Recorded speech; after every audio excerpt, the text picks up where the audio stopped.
Welcome to the XFO Intelligence Podcast, Family Office Series. Today, we are confronting the single biggest category error in Singapore's booming wealth management market: the belief that the tax incentive is the family office. Right now, somewhere in Singapore, a family is signing an engagement letter to set up a single family office.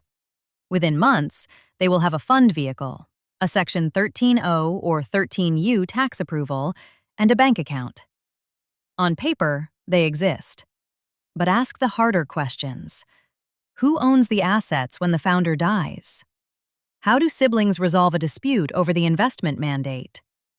What happens if the patriarch suddenly steps back? In too many of these structures, the answer is silence. The incentive was obtained, but the institution was never built. Let's strip away the jargon. A true family office is not just an investment vehicle. It is an intergenerational coordination mechanism. It must solve two permanent biological and sociological realities: mortality and divergence. Founders die, and families multiply and disagree. To survive this, a family office requires three layers. First, the ownership layer, like a properly designed trust, which solves mortality by ensuring assets pass without probate or freezing. Second, the governance layer, the family charter and council, which solves divergence by hardwiring dispute resolution and exit mechanisms. And third, the execution layer, the fund, the mandate, and yes, the tax incentive. The fatal flaw in today's market is that families are building bottom-up. They start with the tax badge and bolt on ownership and governance later, if ever. But tax incentives are temporary legislative artifacts.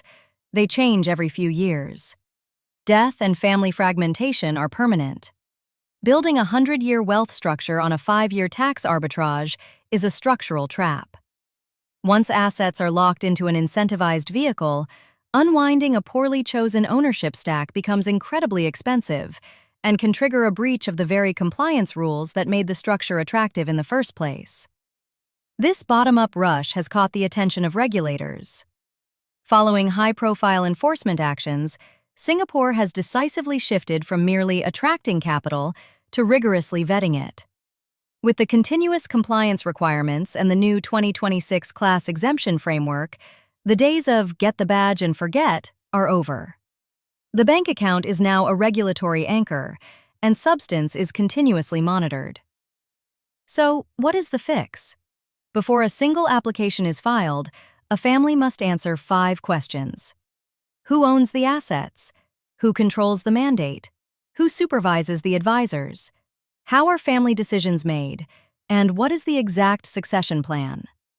If the answers only exist in the founder's head, the structure is not ready. We have compiled a comprehensive report detailing this architecture, the regulatory shifts, and the exact steps to build a family office that outlives its creator.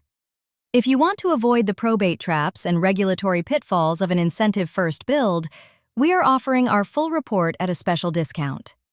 Please like, share, and subscribe to the XFO Intelligence podcast channel to keep receiving our insights. To request your copy of the full report at our special discount, simply email us at xfointelligence@gmail.com for registration details.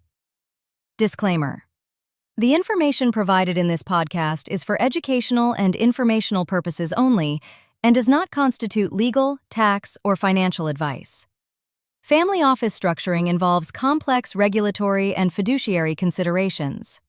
Please consult with qualified legal and tax professionals before making any structuring, investment, or succession planning decisions.